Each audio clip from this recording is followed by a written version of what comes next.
This is Changeling the podcast.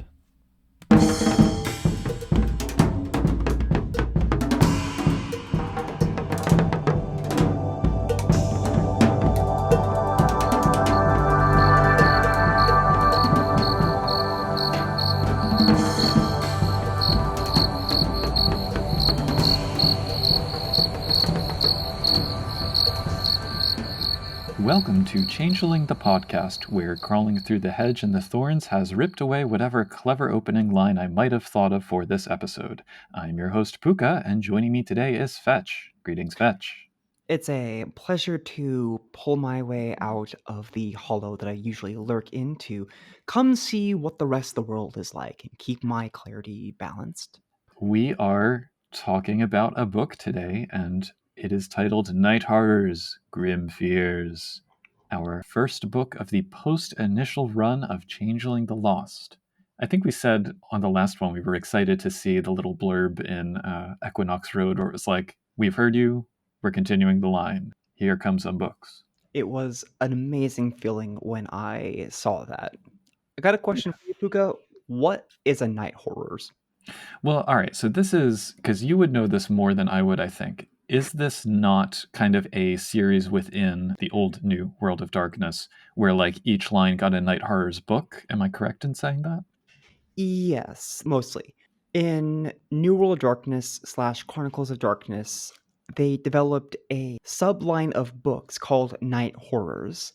The focus of each book is to provide new antagonists for one of the splats. Hmm. The one we have here, Night Horrors Grim Fears, is for changelings.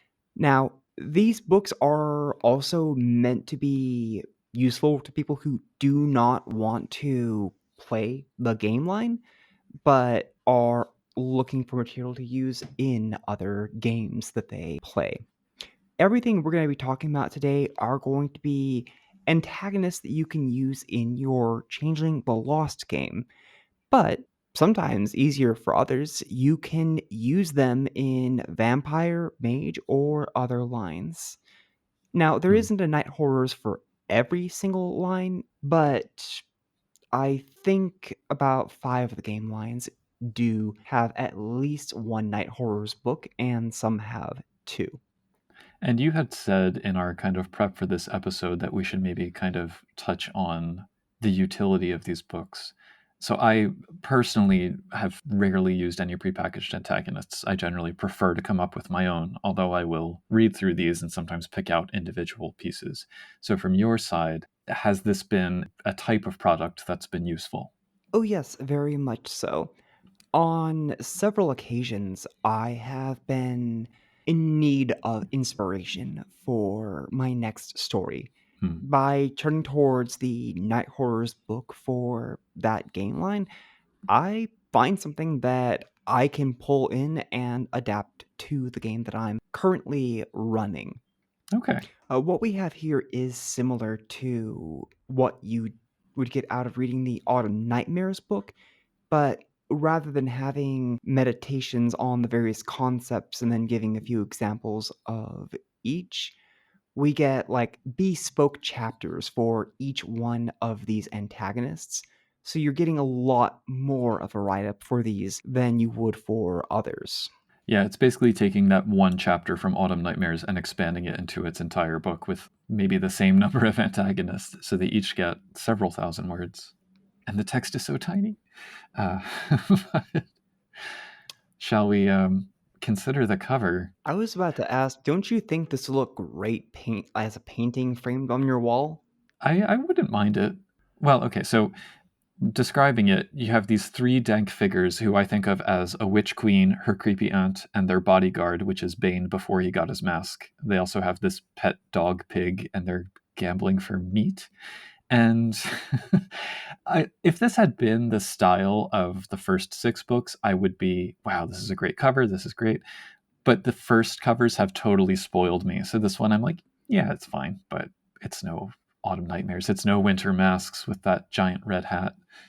And I guess they're appropriately grim and fearful, though. That was an excellent description, and it stands out from the other covers that we've had in a way that I like. Mm. It most closely resembles the vibes, again, of Autumn Nightmares, which was a spooky book. But this is one that promises us a deeper look into things out of fairy tales and an emphasis upon the concept of fairy tales and horror and how they mesh together. Maybe that has something to do with the design that they went with for the book. I'm still really looking forward to the next two, though, because they're by one of my favorite artists, who is on my wall. So, I mean, her work is on my wall. She is not on my wall. Anyway. So the back cover blurb. This book includes 26 antagonists and beasts to inject a dose of fairy dread into any chronicle, a variety of treacherous and tricks you lost to stir up the events of any changeling game, and includes many fairy creatures designed to be used with any chronicle from vampire to hunter. So basically what we just said. That's the purpose of this book. And then opening it up, I'm really glad they opened with this art piece because it's associated with the prologue story, and I could not visualize what they were talking about when they were like, the archway is in his backyard, but doesn't show his backyard except from the other side, and I'm like, what? So this was helpful to have this visualization up front. It was confusing, but overall, I really liked the story. We Yeah. have this gentleman who is hanging out home, sees this weird art and catches a glimmer of a light beyond it. He can't figure out what it is, but he feels compelled to go investigate. He walks into it eventually and encounters a strange looking figure carrying a lantern.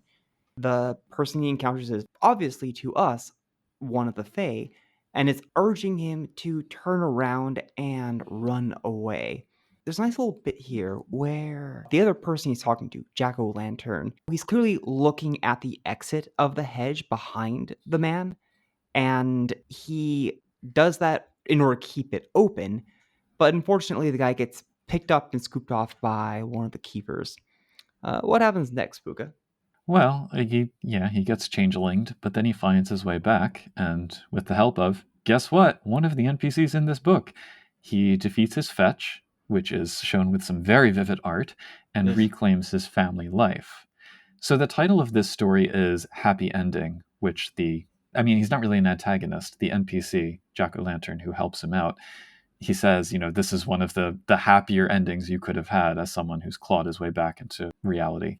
And it is kind of like, it wasn't as visceral or as dramatic as we've seen in some of the other opening fictions, but he does kind of reclaim his life for a fairly small price. He's changed, but doesn't appear, at least in this story, overly traumatized. It's like, yeah, he actually, for a changeling, made out pretty well here. So, it was an interesting sort of counterpoint. The fact that in the antagonist book, we're getting the happy ending story is like, yeah, how about that? But it was well written. I enjoyed it. Happy ending for Changeling is an excellent caveat that is doing a lot of the heavy lifting for a man who wandered out and had to immediately go kill his fetch. Yeah. So speaking of the writing, the writers we have here include Stephen DePesa, John Newman, Alex Gokul, Jeff Skellums, Ethan Skemp, and Charles Wendig. And then we have another sidebar that, yes, indeed, there are now 3 more books listed in the line, with Dancers in the Dusk and Swords at Dawn forthcoming. So, the introduction opens with one of my favorite epigraphs, Francisco Goya's well-known quote that the sleep of reason produces monsters.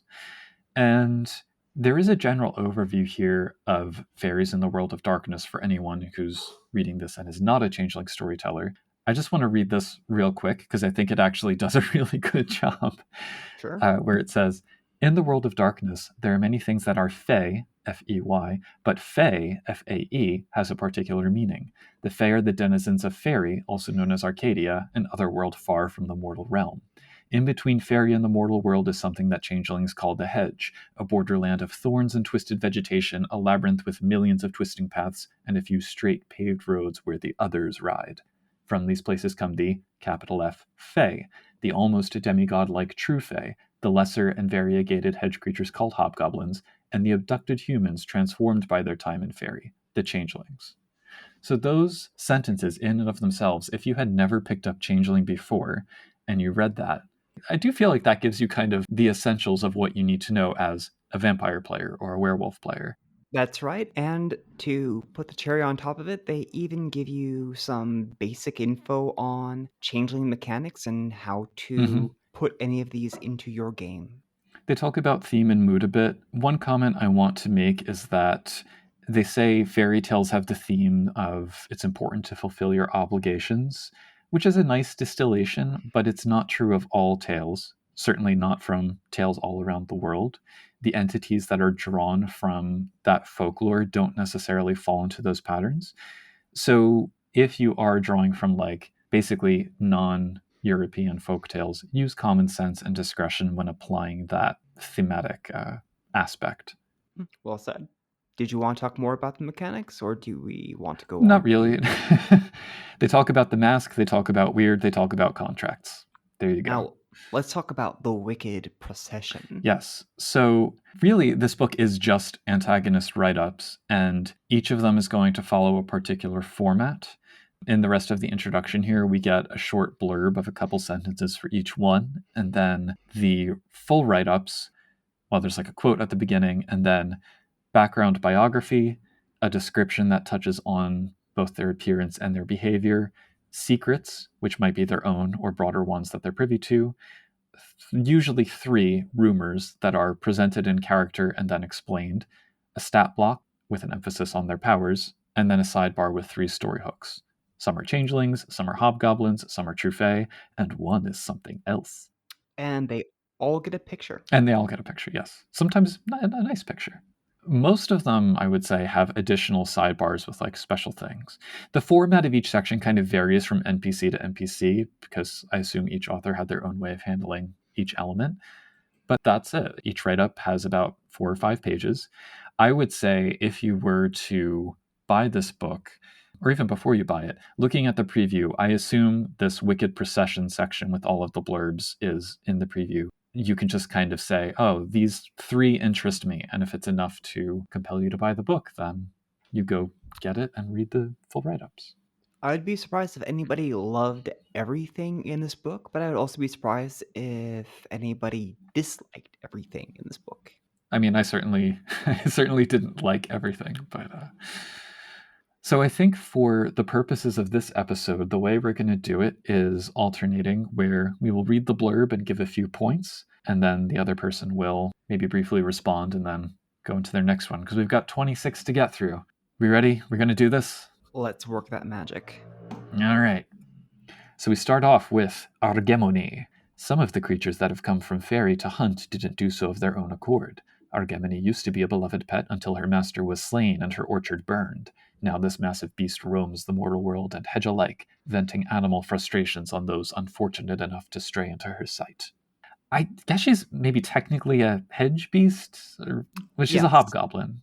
She's a hobgoblin that I would classify under the hedge beast category. Okay. Anyway, she's huge and voracious and made of plants. There's a really good description where it says, imagine if a large stretch of swamp or forest simply stood up one day and decided to lumber about and eat people. And her name is, in fact, a genus of poppy, I found out, which has nothing to do with this. But the rumors that she has are kind of cool in their diametric opposition.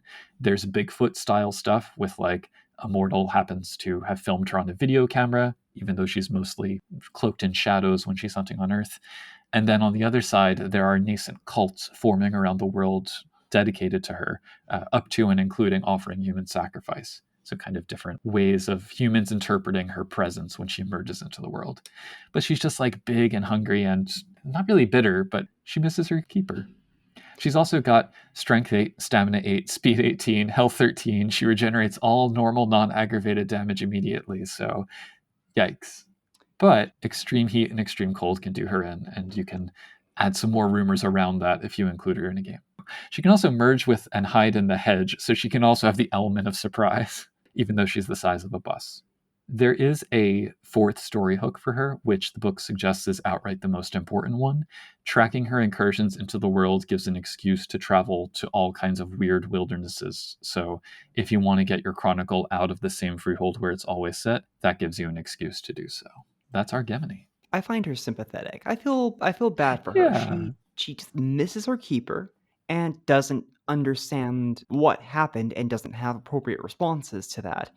She's difficult to take down, but she misses having somebody who cared for her. Oh, She wears this collar that her keeper gave her that has a punched metal heart tag in it. And I just find that so touching. and she'll eat entire cities until she finds him again. She will, and I mean, maybe for the best for everybody in the world, but also still sad. You talked about how the Bigfoot thing worked with her. Fun fact is that her mask makes it so that she just doesn't look like anything. Forget about recording something. Even a human who looks at her directly in bright light still just sees glimpses of her Mm. as though she were blurry or covered in darkness. Wonderfully unsettling. She's also supernaturally good at traveling prey. Love that. Next up, Okay. Auntie Ally is a kindly, mothering changeling, ever willing to help out or play the caregiver. So reliant is she on that role, though, that she may be willing to stoop to dangerous means to ensure there's a need for her attentions. And what are these dangerous means? Why, poisoning you, of course. of course. She looks for somebody who genuinely needs help. She takes them under her care. If she gets attached to them, which she probably will, she doesn't want to lose them. So, she gives them the best of care while mixing poisons into what she feeds her patients. So naturally, they have relapses and need to spend more time with her. I'm getting misery vibes off of this one. Not off of Allie herself, though, because she is very small. You would not guess that she was this terrifying, but she's got that, like a house there on Unseelie Boggin. Mhm. Very big on hospitality, but you belong to her once you're in her clutches. I think it's a great symbol of the fey nature of changelings and their struggle with maintaining perceptions can gradually twist them, turning them into these fairy tale creatures. Because she isn't malicious, she just cannot stand the idea of letting people go. It's something she likely never would have had if she was just still a normal person. I think it would be great to use her as a story hook for a player character who gets knocked out or quote unquote killed in a fight and asking the players if it's okay to split the party. And then you have that player character wake up in her hollow under her ministrations, and they have to figure out how they're going to get out while the rest of the group is trying to rescue them from her situation. Last thing I want to say about her are the three new goblin fruits that we Mm. get. Slumber berries. They are sour, and when eaten raw, they create drowsiness, which is part of how she keeps you under her care. She can also boil it into a tea to give you vivid nightmares of suffering immense pain or physical torture. Yikes. We get Bloodbane, which has to be scraped off of rocks with a sharp knife, and it prevents blood clotting from working, causes gut cramps, minor bleeding in the lungs. Ugh, it's just a lot of really nasty, relatively minor stuff in the grand scheme of things, but she keeps doing it to you. And finally, fugue spores. These are brown spores that come from a certain fungus. They get lodged in the intestines, cause hallucinations, and oof, it's gross, but you can see why it's hard to escape from her once you're under her power. Yeah, I don't know that I really needed a Munchausen's by proxy overbearing guilt trip housewife mom as an antagonist, but the goblin fruits are fun. Honestly, I'd almost rather she just be a straight up poisoner and own it without all of the trauma, but I guess that's Winter Court for you. I love it. For me, this is what makes a Fey twist.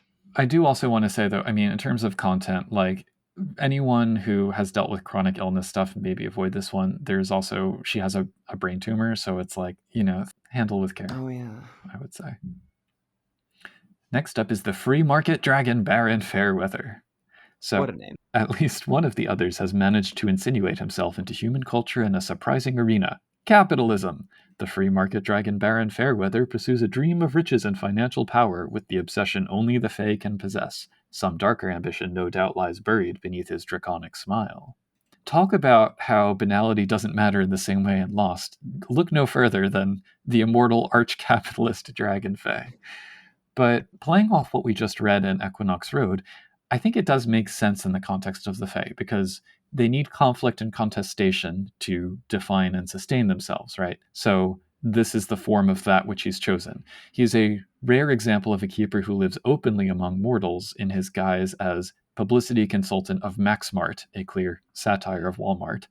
I won't lie, I would love to set this guy up so that players can take him down. Like, he's just fantastic. I want to use him so badly. He's like a dragon that got lost on his way to Shadowrun. But one of the best parts about him, so he's very pretty and loves the finer things, naturally. He sleeps with gold under his pillow. But one of his best secrets to me is that he's petty. So his driving motivation is hostile takeovers of other big box corporations, not just because he's a dragon who's greedy, but because he's annoyed he didn't think of big box corporations first, and he's just spiteful about it. Obviously, he also wants to take over the world, but, one step at a time. Other Lost seem to assume he's one of them, probably figuring him to be a draconic, so regardless of how they feel about him. And there are rumors that he's in league to some extent with vampires. It makes you wonder, though, do they really not sense how goofily powerful he is? Because even in Lost terms, he's got 5 dots each and 5 contracts. He's got Weird 9 and Willpower 10, plus the thing where if he indulges his vice of greed, he refreshes his entire willpower pool. I think I'd have liked some details on how he maintains that masquerade around other Lost. And then, obviously, the easy story hook here is that his company opens a store in the Freehold's territory. There is a note that he tries to avoid conflict, which again probably necessitates hiding his true nature and making many pledges, which he's happy to do. But that's a good way to get him into the game. To your point about how he deals with others, we need to remember that the mask does a lot of heavy lifting, so Yeah. the supernatural creatures won't notice it, though I would probably still say that, A, if you have Auspex, I might ask you to make a quick roll to notice that the temperature dropped because Baron Fairweather is in the room, and then go from there. I think the True Fae also have ways of strengthening their masks so that even other Fae creatures can't sense them, and it's extra difficult to pierce on top of the normal strengthening the mask rules. But even so, he's just so swole. This is one of the things that I love about the Grim Fears books. Until now, we've seen a lot of restraint with how powerful and weird creatures can get. But Night Horrors is, among other things, the place that the designers put the strange and powerful threats that are unique that you don't necessarily need to have in your game. We do have some chompkers in the mix. So the next one isn't much of a chompker. But... No, it used to be. The bunyip is very improperly named in this context. The bunyip hails from Aboriginal stories about a specific monster, and that is not what we get here. Let's start off with what it says. Some of the things of fairy are cunning, cruel, and when they put their mind to it, adorable. Aww. I know, right? The bunyip is a creature that has figured out how to impersonate a helpless house pet in order to bring it closer to its favorite prey, children. The original legend is Australian, but these days a bunyip could be anywhere, nestling up to its victim. This sounds fascinating if you know nothing at all about bunyips. When you get to the introduction to the bunyip, they explain what the bunyips used to be like. And it is, as far as I can tell, a decent write-up of the traditional bunyip. But then it takes a strange turn, and it says that they had to evolve in order to adapt to the encroachment of humanity and technology. And that change eventually made them into the bunyip that we see here that I have just described. That sounds conceptually interesting at first, but raises the question, why call it a bunyip at all? This has nothing to do anymore with the legends. They have like one or two traits that have a reference to their heritage from the bunyip, but I wouldn't recommend this to somebody who was looking for how to use the bunyip in their game. Yeah. The book also lacks any notes about cultural sensitivity towards portraying beings that are related to or have their foundation in or claim to be a monster, spirit, or other entity of legend. We're going to see several more throughout this book that handle the idea with varying degrees of sensitivity and success. But the backstory for the bunyip in this case is definitely a miss on both the general writing department, and I wouldn't call it a sensitive take on the idea. They should have just called it something else. Okay, now let's talk about the actual cool part for this monster, which is what it does. It is one of my favorites. I love the idea of a monster that can go up to children. It understands what kids want, and it can make itself appear to be whatever they want, like a puppy or a kitten, and it toddles around and makes the kid want to take it home. Sweet, kid has a cute little pet. They maybe don't realize it doesn't have a shadow, and they might not understand why they're beginning to feel sick and getting sicker. The answer is that the bunyip is not, in fact, a cute puppy or kitten. It is a terrifying monster sucking the breath out of children as they sleep. I should point out it's not the only creature in this book that does that. Yes, I think this is another unfortunate part of the book Well, that yeah, I mean, I was going to say content warning for animal harm potentially with this one too, but also content warning for child harm if you're including one. oh, certainly. It is a little bothersome that we have two breath-stealing monsters in this book. This one, I think it works great for the concept. The other one we're going to talk about has a lot going on. It's Yeah, one of those ones that's complicated. we'll get there. But Puka, do you have anything else to add about either the cultural notes, the bunyip itself, or anything else? Just that as off the mark as this one might be, I think it is still slightly better than having them be a lost tribe of Garu. So there's that. But In anyway, that case, if anybody wants to use it, I would recommend use it, but change the name and disconnect it from the Bunyip connection. That's yeah. not doing your troop or the Bunyip any favors. Or just use the alternative one that we'll get to in some pages. That's true. Tell me about this consus, this blind king. Yes.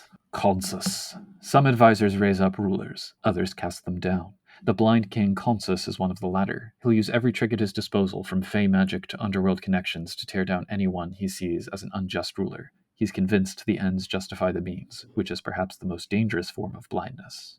So, Consus is a former Vegas mafioso gifted with foresight as a mortal. He came back as one of the Oracle Kith, one of my faves, appearing to have aged 30 years despite being gone for only 5. He struck a deal with his fetch Tommy so as to not disrupt the Familia, and slowly reasserted his control over both the city's gangs and the local Autumn Court.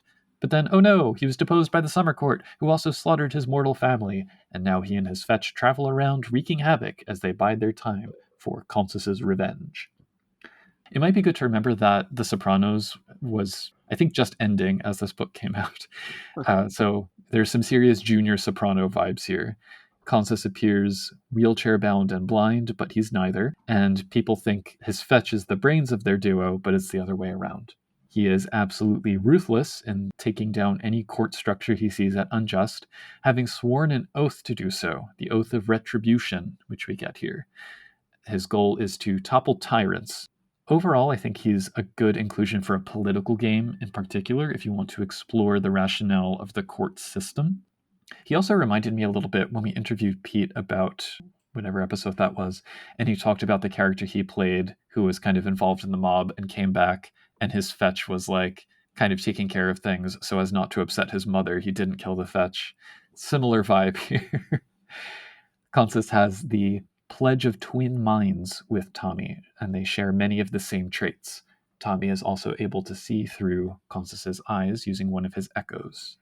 Consus himself has the Panomancy blessing, but it's superpowered because he has Weird 7 and he has this Oath of Retribution. Basically, it lets him make prophecies, which Tommy dutifully records.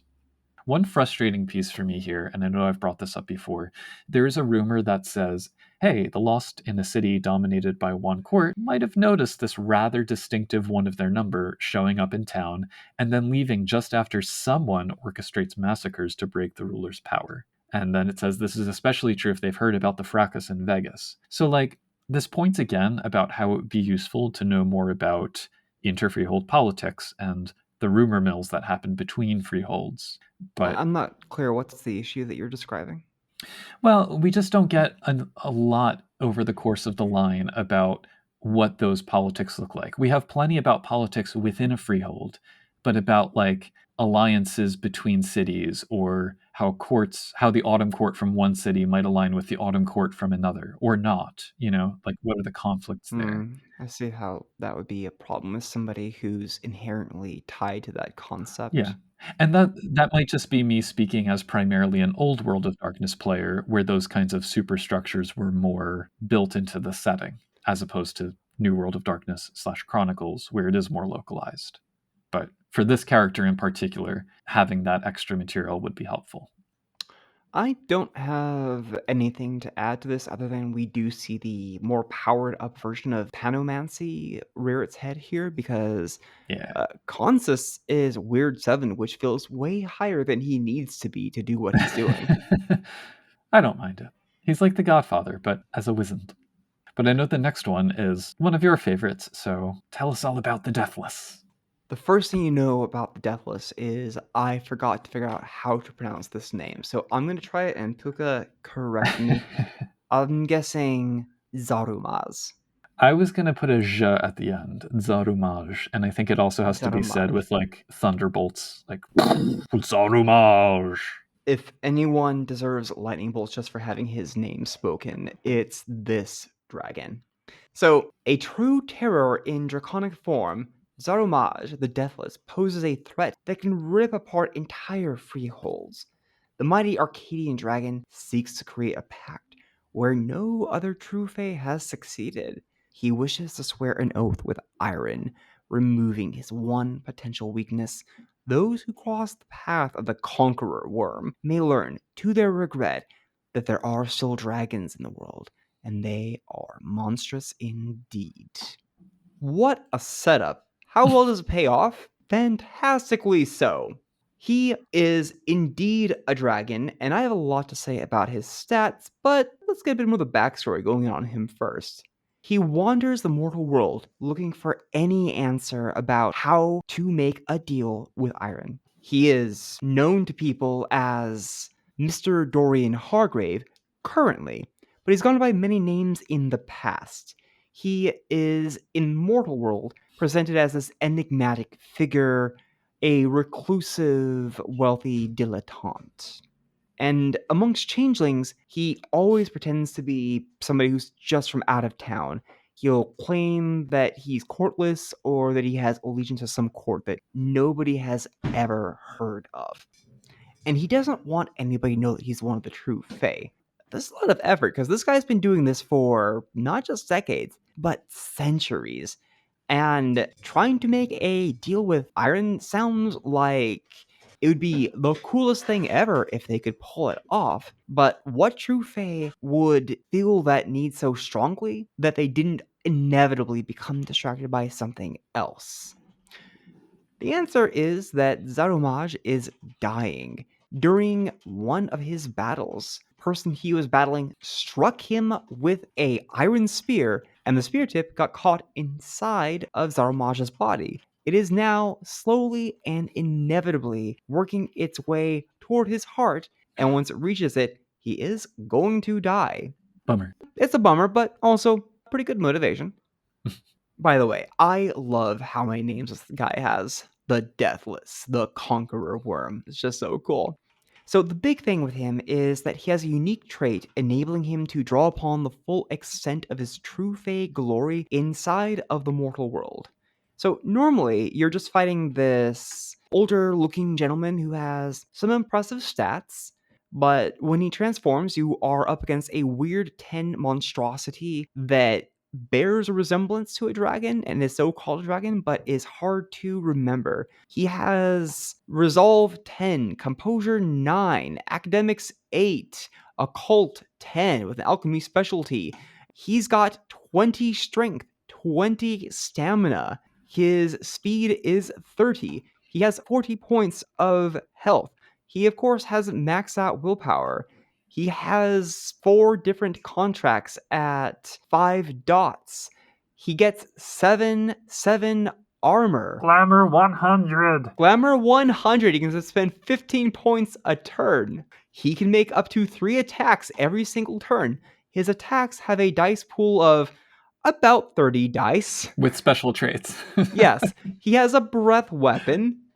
He's just straight up immune to modern firearms, so firing a rocket launcher at him will do nothing to him at all. You cannot hurt him with any form of bashing damage unless it's something that would be caused by iron. And he has an unholy splendor that means he can just go, all right, everybody, you all kneel down to me, and even if you pass, he can do it again to double down and force you to give up on the fight. I think that's most of the stuff that he has going on, but I will note they add at the bottom of the pages, slaying the dragon sidebar.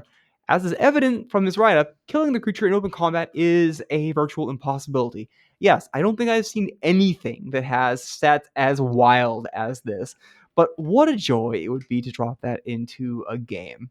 No further comment. I'm glad you find uses for him, because I read this and I'm like, oh, what even is the point? Oh, for me, it's obvious. He just shows up and he seems to have a particular interest in iron. You just tell the player characters, hey, you might want to look into that. Either them or the court masters. But after that act, tell me, how does DJ Hamlin follow up on the going Conqueror from Worm? the dizzying highs to the terrifying lows here? So yes, DJ Hamlin. A modern-day Pied Piper, DJ Hamlin throws the wildest and most talked-about parties. He adds something extra to the mix, though, infusing his riotous events with glamour to reap a whirlwind of emotion. There's nothing quite like one of his parties. Sometimes people don't come home afterwards. Ever. So he has maybe one of the weirdest backstories, in that he was too lazy to make it as a professional singer, so he became a singing pest exterminator who seduced the bored housewives who hired him, until he was abducted to sing for his keeper, until he crawled his way back and became a rave DJ / drug pusher. So he's just as shallow, arrogant, and lecherous as you'd expect a party boy hedonist darling of the underground techno scene to be. He's really just a walking trigger warning of a character, because he enjoys messing with the emotions of his audience. He uses contracts and subliminal messages to ratchet up their own hedonism. He feeds off the glamour that the concerts generate, and there's a whole thing about him being a famous pickup artist, which is pretty gross. And underneath all of that, because he's addicted to the pure ecstasy his keeper used to provide him with, quite apart from all the other drugs he does, he trades his mortal fans for more hits of her juice. Just awful. For crossover opportunities, sometimes his keeper requests a supernatural target, so work him into a game that way. Not that these antagonists have to be like good people, but it's hard to feel sorry for this guy like at all in any kind of nuanced way. What is interesting is that he is a fairly basic spring court fairist, but this is the first example of a new kith that we get in this book. So DJ Hamlin is a minstrel, a fairist who spent his durance serenading his keeper, and thereby gets the perfect pitch blessing. He can spend a point of glamour to reroll any failed dice on one expression roll, and gets 8 again for any attempt to harvest glamour from the emotions of spectators during one of their performances. It definitely feels like a kith created to justify this character, but I'm here for it. I question whether minstrel should work as a Ferris kith, but dancer is one as well, so I guess. Yeah. I guess it's like the beauty of the voice or whatever thing. I would have him as someone who lacks any self-awareness because he's never had to care about self-awareness. He's good at getting what he wants. He seems like And the kind of one who would attempt a redemption arc and fail miserably, and it would be poignant. But I'd like to tell you about Everett Flint, if I may. yes, please do. He's a man who's been marked by a fairy, and he rejects it as a blight. He's a fire and brimstone preacher, though it's questionable whether any savior is respected in his burning heart. He riles up his congregations and sets them to work, closing down gateways between the mortal world and the road to fairy. He comes across as a pure straight talker, but he's got more faces than most can count, and he'll talk out of whatever one he wants to get his way. That is one heck of a setup for a character that I honestly did not care very much about when I was reading it. Yeah. My notes are entirely about his token and his kith, so Go for it. this is off the cuff. It's interesting to see a character who is nominally devoted to a world faith. In this case, a very fire and brimstone Christianity type.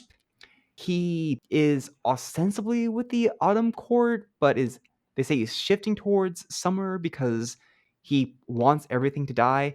He's justified this because in the hedge he found a copy of the Bible with a different version of the Book of Revelations that has him in it, and he says, "Well, that makes sense." So he's really a piece. I am not a fan of Romancer being the name they give for his unique kith. And the blessing they have is kind of weak sauce, to be honest. What was it? They gain Narcissa's blessing. Others viewing her are subject to a subtle illusion that emphasizes those aspects of the changeling that the subject finds most appealing, sometimes going as far as to convince the subject that small aspects of the changeling are utterly different from they really are. So you might see somebody with green eyes if you like green eyes. But it doesn't give any kind of like social benefit. It just makes them harder to describe accurately. Yeah. Like you would think that would give some kind of presence bonus or something, but no, just harder to describe accurately. Why didn't they give him something that ties into oratory or the religious theme? Yeah. As for the Bible itself, the book of Revelation, he can know something he otherwise couldn't by having read it in the book. Mechanically lets him re-roll failed rolls, which is neat. Yeah. I do not care about this character enough that I was able to think more about him. Did you have anything? Well, he was just a whole commentary, wasn't he, on religion? It's an interesting notion to have like a fiery and brimstone preacher type who's actually completely faithless, but passionate about this other quest that has nothing to do with salvation. But it raises the question for me, what would an actual lost of faith look like? And how do vampires feel about those? Because we have like a vampire connection in his story hooks. There are, in fact, a lot of connections to the rest of the New World of Darkness in this. Whatever plan they had about keeping the game lines separate, Changeling did not get that memo. Yes, out the window. Yeah, I wasn't really into this one as well.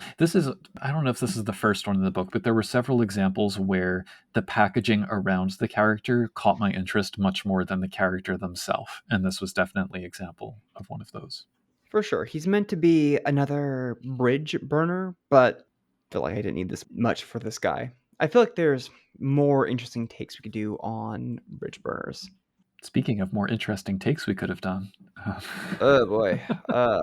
Go for it. All right, so the next one is Feng Huang. Those on the cusp of death may find themselves visited by Feng Huang, the bird of second chances. The fairy phoenix may save your life, curing you of whatever mortal wounds you've endured, but every fey blessing carries a cost. What sort of price is levied on a second chance at life itself? So similar to the Bunyip, here we have another example of a creature from real-world myth being interpreted through the lens of the game in ways. Some important details, with the caveat that I am not Chinese. The Feng Huang is not a phoenix, even though it's often called the Chinese phoenix. It is a symbol of royalty and virtue, not of death and rebirth or second chances. They kind of get around this by saying that this particular expression is a specific hobgoblin born from a girl who died in a fire, but still, collapsing an entire symbolic creature that's like really significant to a culture into a single story like this and calling it the truth, it's kind of a dicey thing to do. They go beyond that because they also say, if I recall correctly, that this is every flaming bird that you've heard of from any myth come from the phoenix. Do they? I probably missed that. That doesn't even track with the story they provide, because it's like it's centuries old, but the phoenix myth goes back way farther.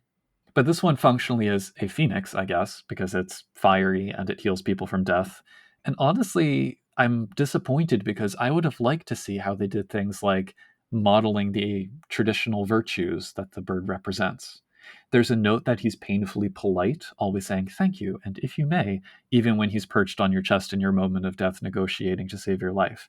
And I hope that that's not like some Orientalist attempt at how they imagine a Chinese phoenix would talk, because all that said, again, similar to the Bunyip, if you just remove that folklore and have it be itself, the concept of this hobgoblin is awesome. He's the embodiment of a clause in a pledge between a true fae, the Crimson Ministrix, and the concept of life and death itself. His second chances that he grants are always slightly flawed. The people he saves from death develop obsessions. The girl whose dream initially spawned him is immortal and bitter and seeking him out. So there's a lot to hang a story on here, especially if you use him as a tool to save one of the player characters who's about to die. It lets you continue their story with a twist. Another option of maybe a bit less import is to make use of the fact that the feathers, talons, and comb can all be used as powerful tools against the true fae. And that's a known rumor. So, like, combine that with having him save a player character, and you can get a really interesting story arc out of that. Just maybe kind of disentangle him from some of the inaccurate folklore connections. Okay, I found this part is from the background. Maybe this is what I was thinking of. This mythic bird, quite often known by many names as seen above, Okay. isn't all that mythic, though.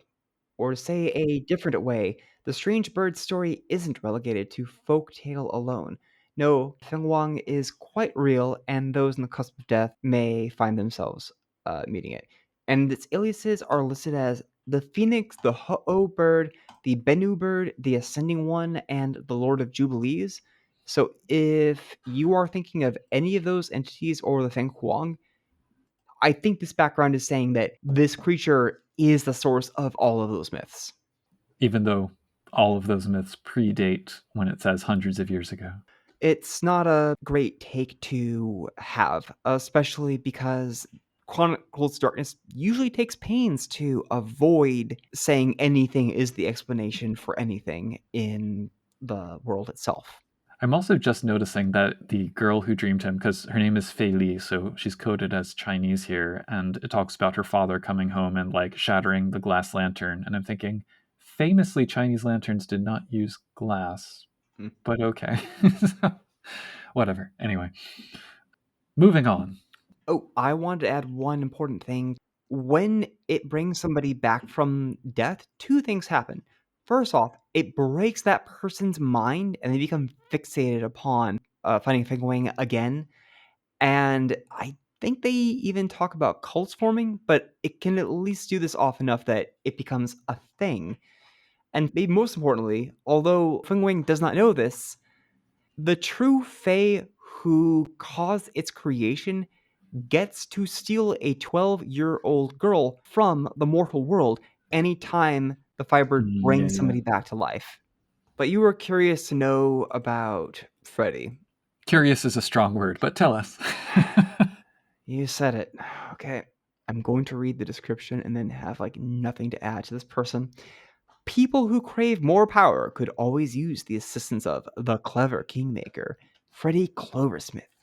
Nobody knows where exactly cunning old Freddy came from or what his true game is, but he can help you get into that position of power you've always dreamed of. Freddy can pull strings, you see. He's got contacts where you wouldn't think he could, including among social circles like those of the vampires. And the cost? Well, it's sure to be affordable. I don't have a lot to say about him. I get the impression he's kind of like a devil with a contract vibe going on, but I'm not sure.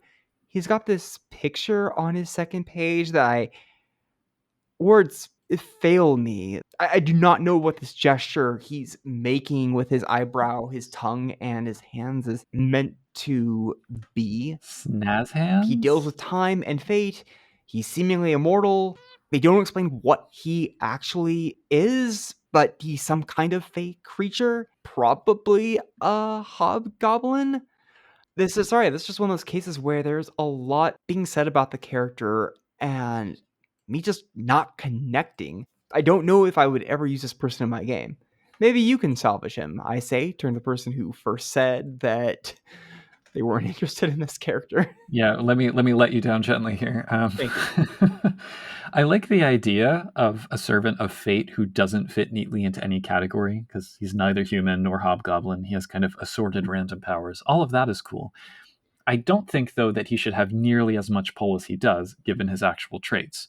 Like, yes, he's been around a long time, but he'd go down like a bag of dirt in his first fight, and he doesn't seem subtle enough to avoid fights. He's also just a complete tool. Like, he embodies the American spirit. And I'm like, oh. I mean, I guess he is an antagonist, so he doesn't have to be likable, but yeah, I was kind of at a loss with this one as well. Meh. Then I think we need to say nothing more on it other than he's got a bunch of Fey aspects going for him. So good for him. You will have no go for those. Tell me about somebody who I think has a lot going on, but in a way that's fun. I don't know if I would use the word fun, but Gentleman John. Things go missing when Gentleman John's in town. Prized possessions and women's hearts. The so-called thistle thief plies his trade every winter, stealing only things that really, truly would be missed. Not for him the banal, easily replaced target of mere money. Gentleman John wants the one-of-a-kind, from fabulously valuable art to a child-favored possession. What drives him to seduce and abandon women to help himself to prized treasures? Simple desire or something more fey? Included among Gentleman John's tricks is a fighting style available for social combat. Just kind of a weird note to kind of have in character at the end there. We'll get to that fighting style in a moment. Anyway, Gentleman John was an urchin who tried to steal from a woman who turned out to be true fey. She spirited him away and said she'd release him if he could steal her heart. Like, actually steal it because she has a little locked door in her breastbone, but it still required lulling her into a romantic swoon. Now he's back, still seducing and thieving and leaving a thistle blossom as his calling card, and he's aided in this by a trifle which lets him leave no evidence of his passing. So like the DJ, he is just kind of an awful person.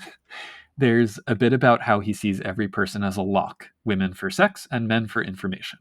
Gross. I'm noticing a theme in this book.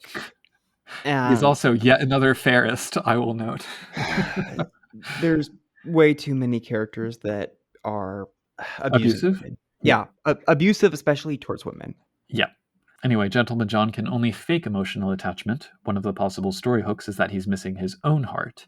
We also get the note that he's particularly afraid of the hedge, like more than most lost, and yet he's constantly trading the things he steals at goblin markets, which you think would not be what a hedge phobe would do. It doesn't make sense. Also, I don't know how his clarity is even at 5 by now.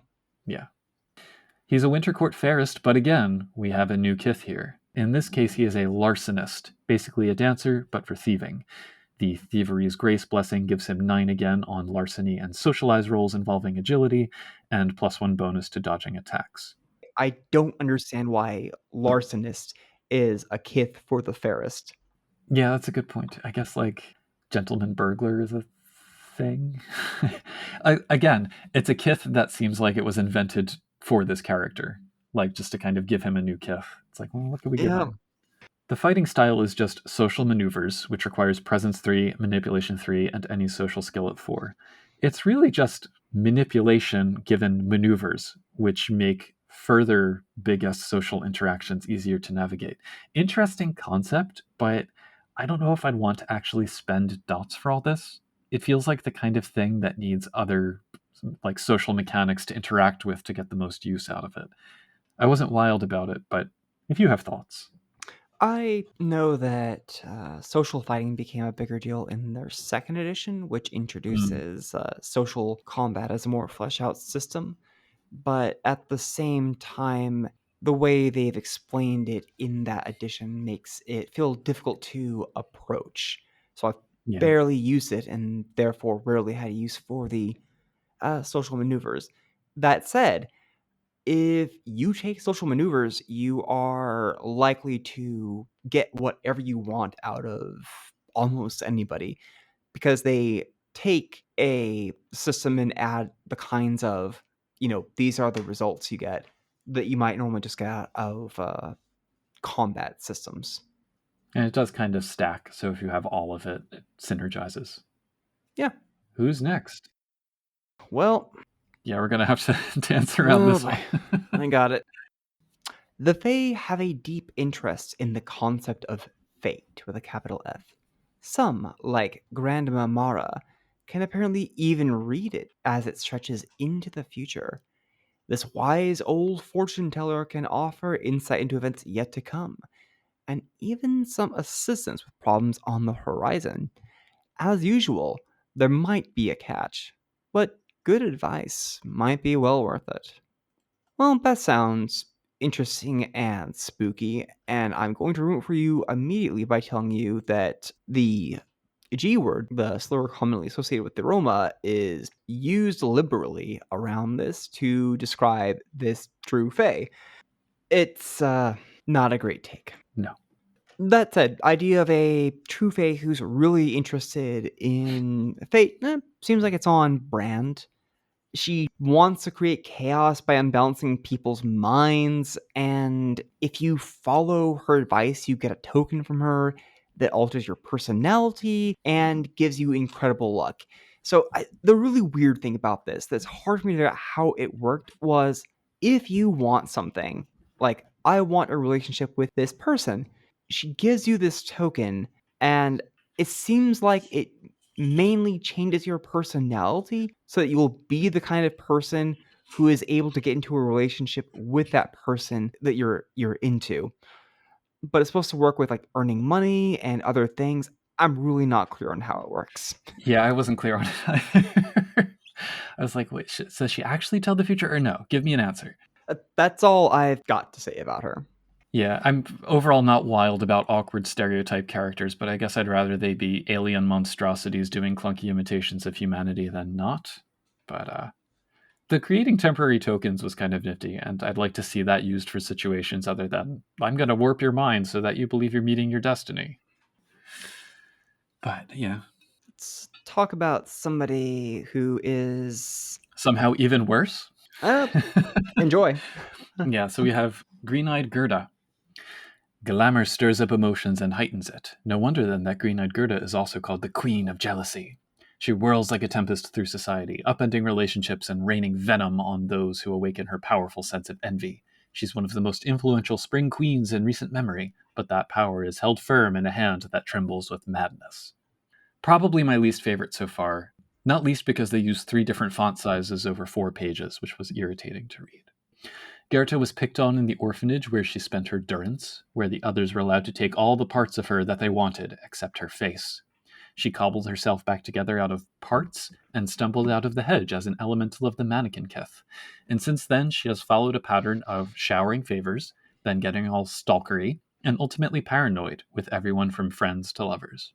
The idea of jealousy being a specific manifestation of desire in the context of spring is an interesting one, but I don't think it would stay interesting for that long. Like, how many stories can you tell with this character before it just gets really predictable? I know that's rhetorical, but I think you could do a good job of having her in power and making it a slow burn as she becomes increasingly problematic while taking on more power for herself. Well, so the question that I had was, how on earth did she become queen? And how has she kept that title? And she's apparently beautiful in an HR Giger kind of way, as well as kind and generous, at least at first. But it seems like she quickly poisons every relationship she has. And of course, the answer we get is that she's made a deal with a keeper to get her throne. So you could have the discovery of that fact be the story hook, or go with the prepackaged one of she's turned her lust on one of the characters. And I know which one I would probably choose. Ugh. She's just awful. For what it's worth, I think the piece of art that accompanies her, Yeah, not what I expected, but perfectly captures the description of what she is. yeah, for sure. I do like that we get a sidebar at the end about how she uses the contracts of fleeting spring to enact aspects of Yes. her jealousy. I wish So, more had this. yes, that was a really cool write up. So, you have like the specific configurations of powers used to outline specific patterns of behavior or character aspects. That was something which was really useful and which I would want to see more of. So next up we have the Hook. With a name like that in a changeling game, you can imagine what this is going to be. There's not much of a line between fairy tale and urban legend. Quote unquote, Fae can mean something like the Hook. Born of nightmare, antagonist of many a modern cautionary fable, the infamous Hook Hand Killer is not only real, it's immortal. It knows nothing of human kindness, only the madness of deep fairy and the urge to kill. Hell of an opening. I love this character concept.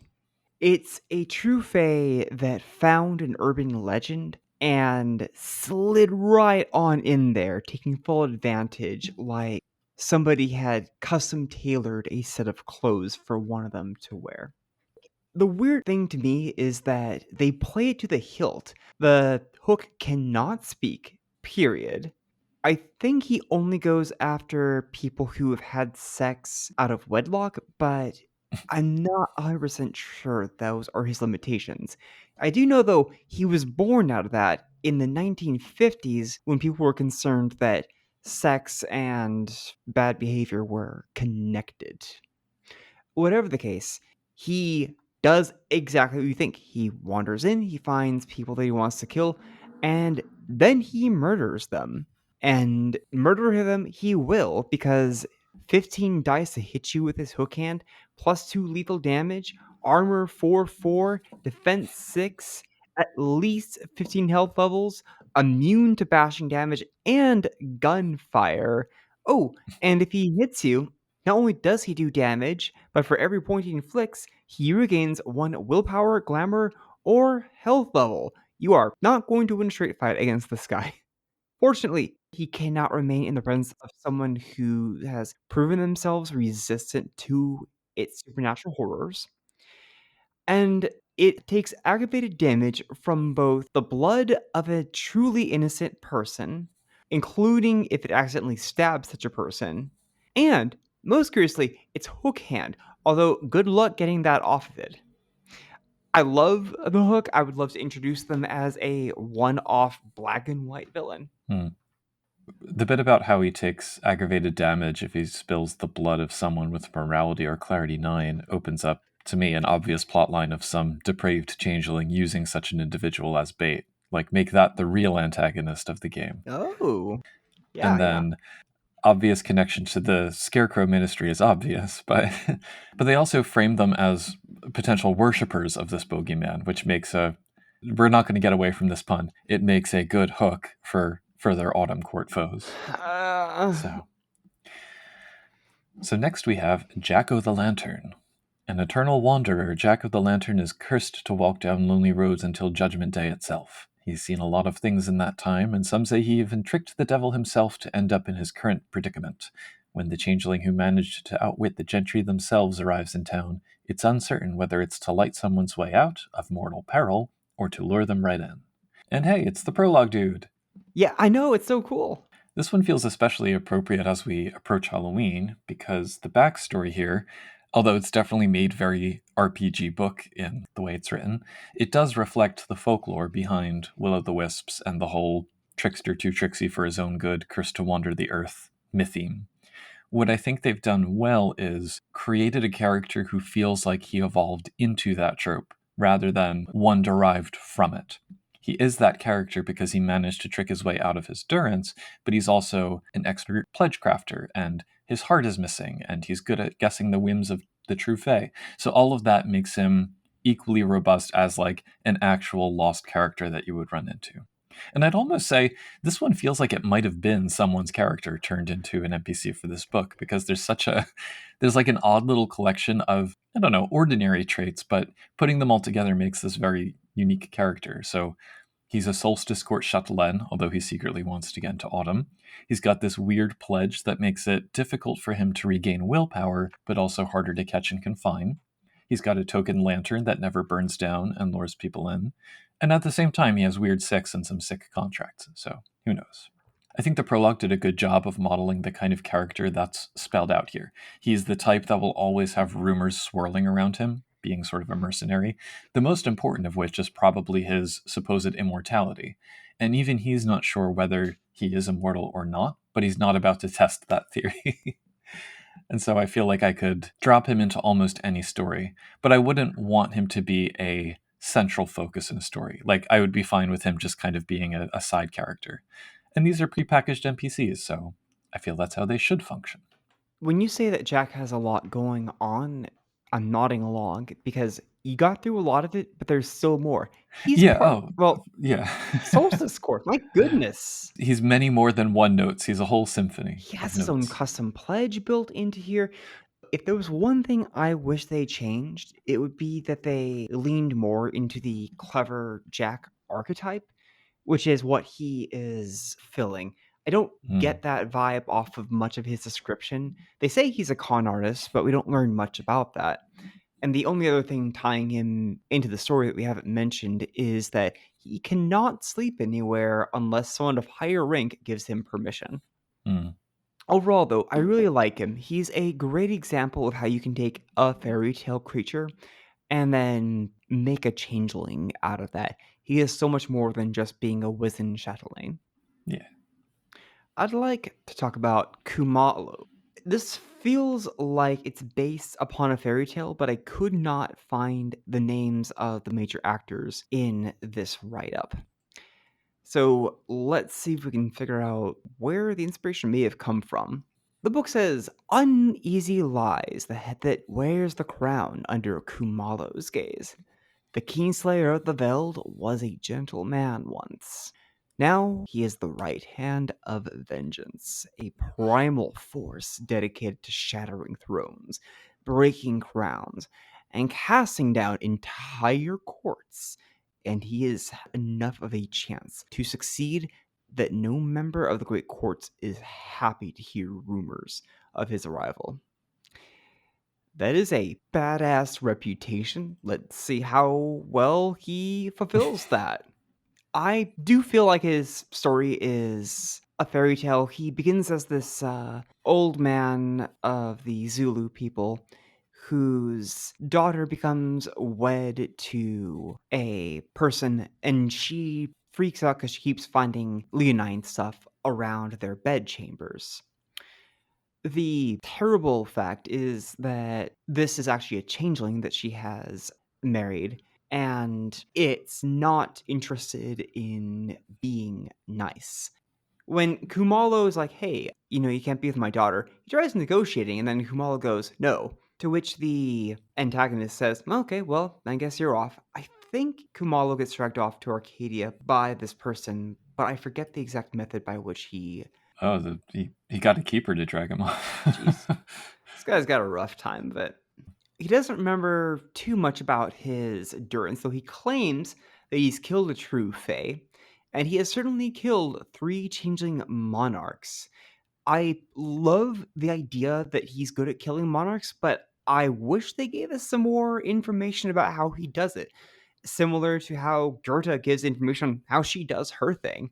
Kumalo's notorious, and he's clearly able to do it, but his stat line doesn't explain to me how he's able to pull this off. Overall, I just didn't feel much about what I would do with the character. He's there to take out tyrannical rulers. I guess you could have your party team up with him, but it doesn't feel like something I'm excited to engage. Yeah. There is one thing about him that stands out. He ages backwards. This seems to have nothing to do with the rest of his write-up. They never explain why it's happening. We just know that for every year that he should be getting older, he's getting a year younger.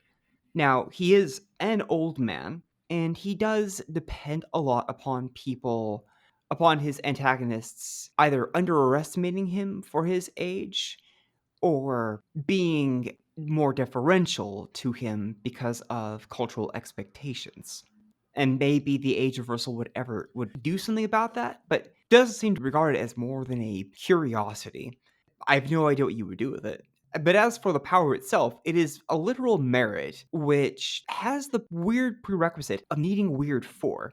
You're not going to be able to start above 3. Does this mean that he acquired this later on when he got to Weird 4? I personally think it's just a mistake with that. They should have just made that Weird 1. Or made it into just a frailty that he's developed over time. Incidentally, in 2nd edition, I wouldn't even charge the 1 dot for this. It's practically never going to come up. I would just make it a condition on the character. And if it ever becomes relevant, great. And if it doesn't, well, whatever. I said an awful lot about somebody that I thought I didn't have very much to say about. What do you have to add? Well, despite his stats not really matching up with the role that he's given in this story, I do like him as one of the better gray area characters. Because, like, depending on who the players are running as characters, he could be either an implacable enemy or a valuable ally. So, I also loved the little test he set up to check for his son-in-law's true nature by putting mud by the door and saying that he Oh, left yes. paw prints. I'm like, that's a good note. I like that. So next we have Liz Malloy. Liz Malloy isn't the dragon, the knight, or the kindly dwarf. She's the damsel in distress. She does have a knack for finding trouble and spreading it around to those nearby. Some would consider it unlucky, but others suspect it's duplicitous. Sometimes the fair maiden isn't an object to be won. She's just bait. What a way to start. She's just bait. But she is, because she's a privateer who captures Lost for her keeper by pretending to be running from the gentry or whatever. And before that, she was a bitter and jealous girl who was bullied in her school, who dealt with that by becoming a backstabbing, sadistic, social climbing spring court fairist who bought her way into the satrapy of pearls. She's just awful. She has, like, no redeeming qualities whatsoever, and I'm kind of dismayed because it really felt like a repeat of Goethe. So, yeah. It is interesting that her legend has spread enough that she's become like a cautionary tale because of her usual modus operandi, to the point that changelings tell each other, never trust a stranger in the hedge. And I don't recall whether we've had a specific NPC who fits this archetype, but I think all the way back since the core book, there are references to loyalists who use this strategy. Speaking of, her motley is the hidden horde, who have a massive hollow and an old sailing ship run aground in hedge soil. It's filled with traps and fun Victorian decor. I really loved the note that they have a chess set whose pieces are carved to represent their first 32 victims. I like them more than their leader here, but especially if you combine that detail with the story hook suggestion that someone the characters care about has been the target of the motley, and you can set up a really eerie reveal if the players like find their friend carved as a chess piece, you know. Oh. So crunch-wise, we do get a new goblin contract here, which is Grace Falsely Shed, level 3. Spend 2 glamour and 1 willpower, or as a catch you can ram a hedge thorn through your hand, and you functionally become a fledgling lost to better lure the unexpecting. Liz normally has weird 7, so presumably this is part of how she fakes her distress. But yeah, I mean, she has a cool motley, she has an interesting piece of crunch, she is still utterly gross, and I would not really know what to do with her either. I was impressed by a few points, but some stuff really bothered me. I love the idea that she's so angry that a keeper stole her and took her to his place because she was literally incandescent. And the escape is a good story where she illuminates herself and challenges another gentry to an illumination battle. And when the other one is inevitably winning, she uses that chance to scamper off. The only quirk being that her keeper still found her. Wow. I love that she was so angry about her high school peers that wanting vengeance against them is the core memory that guided her back out of the hedge. It's so fucked up. But that's about the nicest I'm going to have to say for most of this. Down notes, I don't really see how her current privateer activities evolved from her history. I'm surprised there's no note about her trying to hunt down the kids who bullied her or her going after other bullies. Maybe they're just saying something about her and that she's been twisted to enjoy just hurting people. I did not really care for Grace Falsely Shed. I get what it's trying to do, but Well, I wouldn't use it. I just it's just an interesting concept, but yeah. No, I would never buy it. yeah, there's other ways to do this. A final note, why on earth does she have the blood pennon? Oh, who knows? I really gave up on her pretty quickly. Okay, I don't think either of us are excited to use her in a game. No. but I would totally use our next character, Long-Toothed Tom. Gatekeepers and sentinels have their place in a fairy tale, as does Long-Toothed Tom. To mortal eyes, he's a frightening, homeless madman with a potential penchant for violence. The lost see the full truth. He's a bridge troll for the modern age. Even changelings can be territorial, after all. Tom's Bridge can provide a dangerous part of town with an old school Fey twist. Certainly raised a lot of questions about what this is going to be. Long-Tooth Tom will appear initially to characters as black and white antagonist. He is the troll that takes over a bridge, hops on top of it, and requests that you give him things if you want to pass. Usually these are trinkets, toys, some leftover food, but sometimes he hurts people, and it's been getting worse. If you leave it at that, you might just say, let's get a group together and kick him off that bridge. But you'd be missing out on the tragedy that surrounds the character. Because, like every changeling, Longtooth Tom was not originally a bridge troll. He was an ordinary man with a family. He went off to war, and when he was on his way, he somehow got snagged by a keeper. He spent, I think felt like only a few months there, but the keeper put him in charge of guarding bridges, slowly ground away any sense of humanity that he had in him. Typical stuff that you do to ogres to make them more effective. Gross. Anyway, I don't remember if he got released by his keeper or if he just left on his own volition. He comes back and finds a decade has passed, and his family has long since moved away and moved on. Unfortunately, he's learning this from the new people at the house that he used to live in right after he got out of the hedge, and he wakes up hours later, covered in blood, having disassociated. That's the tragedy of Tom. He doesn't have any touchstones to hold him to what he is, and he deals with the stress of losing his family and hurting people by more fully embodying the bridge troll persona that he has acquired.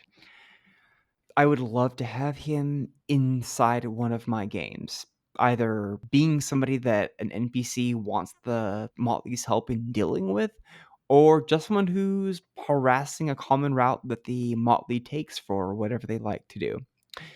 A final note, he has a really sad frailty. If you speak his true full name, he is more easy to hurt. There is also a story hook in here that his daughter and his wife may have also been abducted by the same keeper, and now maybe his daughter is also back as a fire touched and is looking for him, which is a great twist to throw in down the line after he's already been introduced as like a foe for the Freehold. And then they don't say what actually became of his wife, so you have like more opportunities for story development. That is a good point. I'm happier to have them brought back in some fashion. Yeah. He also just did straight up eat an innocent family, though, right? Like, we're not going to gloss over that. I tried to make that quite explicit. He killed the people who first talked to him when he got back. Yeah, I know. So next we have Marquise Tistresse, which bugs me because I think they meant tristesse, which is the French word for sadness, and then they just misspelled it. A femme fatale of the otherworldly persuasion, the Marquise Tistresse is a good friend to have. People who cross her wind up disappearing. Quite at home socializing with vampires or negotiating territory with werewolves, the Scarlet Widow pulls at a web of intrigue, arranging good things for her allies and an unwholesome fate for their rivals. But how far can you trust a creature with a fairy heart and fairy appetites? As her Scarlet Widow moniker and the web metaphor might suggest, she's basically just a giant spider hobgoblin who gained sentience by eating a true fae, and now eats all and sundry to absorb their knowledge and power. She's closing in on godhood and has accrued several identities and much temporal power in the mortal world along the way. A lot of her character is kind of built around that one note, and when I say a lot, I mean she's got 6 whole pages here. She builds up a social web of connections. She's got the deadly sexuality of the Black Widow trope. And I have to say, she has maybe the best secret out of any of these. I quote, "It's not widely known that she's in fact a giant spider in human like form, and she avoids undergoing her full transformation in front of people that she would really rather not kill and devour." Brilliant. And yet, at least one of the rumors that follows that seems to indicate that at least some people know and or don't care. I have a question about her mask. I got confused about the automaton thing. Who sees that? I'm sorry? The people see that she looks kind of like an animatronic. Oh, I think that's when she transforms into her spider form on Earth. Oh, She doesn't actually look like a giant spider. She just looks like a. People are like, wow, that's some special effect oh, or whatever. okay. So, apart from the massive physical attributes you'd expect from a giant spider and the many merits you'd expect from an immortal globe-trotting femme fatale, the biggest deal in here is her power to ingest powers, which is laid out in detail. So they give the obvious crossover hook that maybe she's eaten another kind of supernatural and the Lost have to come in to help deal with that situation. She can also ingest skills, though, and I love the note that one of her primary motivations for eating someone is to learn their language. Like, it should be so easy. And then there is a sidebar that helpfully points out this ability really lets you scale her power level for any chronicle, which I guess I agree with. She is kind of, in my opinion, a one note character, but you can turn the volume on that note up or down as much as you need for a single story arc, depending on how powerful your player's characters are and the kind of power levels you want to be introducing into the game. She makes a good angle for that. Yeah, I would definitely use her as an antagonist. In a crossover game, you Mhm. can have her maybe go into a Krynos-like form rather than just being a Yes. spider. The idea that she could have any power set is terrifying, and I think they lay things out pretty quick and clear for her. I would love to use her. Yep. Let me move us on to many a lost have heard of the living sphinx, Maya Sharptongue. She's a hero, they say, a trickster who has ferreted out freehold corruption and drawn true fae into traps at great risk to herself. Maya keeps an ugly secret, though. She may be the most dangerous and successful trader in all of Changeling history, and she's not even done yet. She really is not even done yet. Maya has a deal with her keeper who had abandoned her for no apparent reason, but he came back to her after she had escaped her durance to tell her, hey, you know how you're really upset about having to leave? Well, if you kill me a few dozen changelings, then I'll let you back in. It's not kill, it's to kidnap people. How many is she supposed to bring? I cannot find it from the write up. Oh, 1001. Yeah. Jesus. So she's not in a good place mentally and is wildly successful at this, unfortunately. I did not care much about this character. If you're Yeah. going to call a character a sphinx, I expect to see riddles being a core concept played out repeatedly in the description. However, it doesn't get very much. It says she uses riddlecraft to disrupt freeholds and they act enigmatic, but they never explain how that connects to her achieving what she wants to do. On top of that, she's described as looking like a predator, if you see beneath the mask. But I don't think the art department got the memo because she doesn't look terrifying, at least to me. I mean, she's got a cool aesthetic going on, but it lacks that terrifying anger I would expect beneath it. I might as well say what the Riddle Seeker Kith does. And given she is a beast, you too must be a beast to have this one. The Riddle Seeker just lets you spend a point of glamour to add 2 to all wits based dice pools, except for perception checks for the rest of the scene. Weird restriction. You do also gain a free investigation specialty in riddles. Okay, that's not bad, and it has some minor effects to make you look more like a quiz creature. But honestly, I don't get enough out of here to do anything with her. How about you? I just was frustrated that we had, like, in quick succession, Liz Malloy and Maya Sharptongue, and both of them are embittered, privileged private school Right? girls who are now, like, taking it out on others by being privateers. It's like, oh, this sounds familiar. Except Maya is masochistic instead of sadistic, so totally different. To your point about sphinxes, though, interesting side bit. The name the Sphinx means the strangler for what she does to those who can't solve her Oh, riddles. And ultimately, when Oedipus does solve it in the myth, she commits suicide in a fit of pique. So there are bits of that in her story, and I don't know if that was an intentional tip or not. But yeah, I agree, though. Having more about what riddles actually have anything to do with her character would have been helpful. would you use her in a game? No, probably not. Nor would I make a character with the riddle seeker kith. I'm just like, shrug. Yeah. Coming up after that, we have Old Middy. The eccentric old lady with a lot of cats who lives down the road isn't what she seems. Old Middy is one of the ancient crones of legend, a child eater and sorceress like so many others of her kin. Her house may not walk on chicken legs, but her cats steal the breath from sleeping children, and her oven is large enough to bake quite the impressive meat pie. Hint, hint. Yeah, she's pretty straightforward. She's a gentry living on Earth who was born a crone and seeks to devour youth as a result. She presents as a harmless old woman to mortals, especially children, and an absolute tyrant to those who know her true nature. There's not really backstory here, just description. Some of it useful as a model for these kinds of antagonists, maybe more than using the character herself. She has these little tells like she can't resist eating raw eggs, and she has an oath to spare any child whose mother has gifted her food and drink, so she avoids women of childbearing age or those who might be cooks. And those little details are things that I enjoy when they append to a character. Middy herself, meanwhile, keeps a goblin fruit garden and is an excellent baker. My favorite bit, though, is an answer to the implicit question of, well, why hasn't any mortal tried to kick her out of her house yet? And it says the city sent an investigator out decades ago to check on her taxes and whatever, and she apparently threatened his family so hard that he spent the rest of his career in terror falsifying records to keep her unbothered. It's like perfect. Another good bit is the rumor that hags come in threes. So, what if she has a maiden and mother counterpart to her crone, each with their own feeding preferences? Moreover, what if they can't stand each other? So, that's the kind of story construction that I like to see in these write ups and interests me more than, like, okay, so which of these goblin fruits should she bake into a pie today? We don't actually get any new ones for her, do we? Just told that she has some.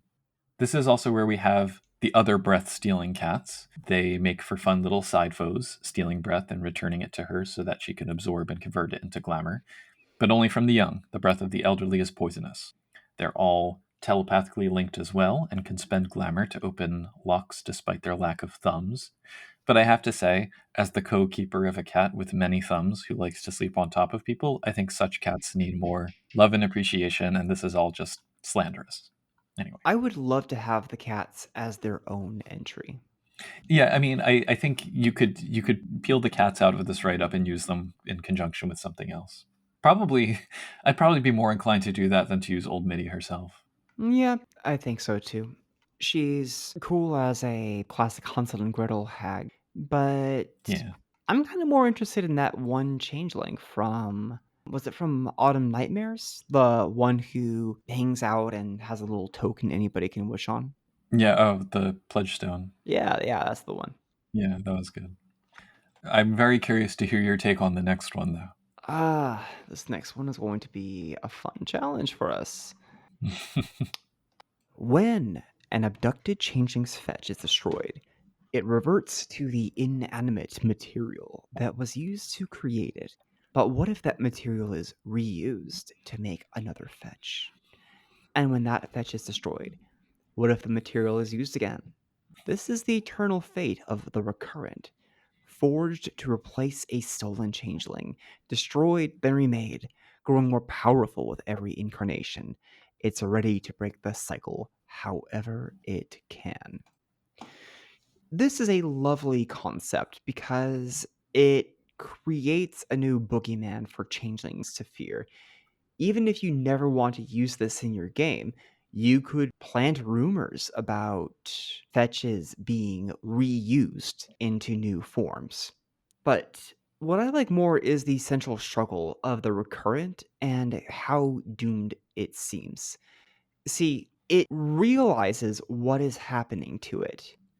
And every time it's reborn, it's stronger, faster, smarter, has more powers. It should be unstoppably powerful, but it has one major weakness. The person who killed it is practically impossible for the recurrent to harm, and they conversely can easily tear the recurrent apart. So the recurrent could take on a dozen other changelings by itself, but still be trapped in this cycle. I would love to have the recurrent in a game. I would co-opt some of the features from fetches that players had destroyed, because I would love to have a little bit of bitterness and resentment living on in this creature, like a nemesis come to punish you for just randomly killing fetches. I love its stat line.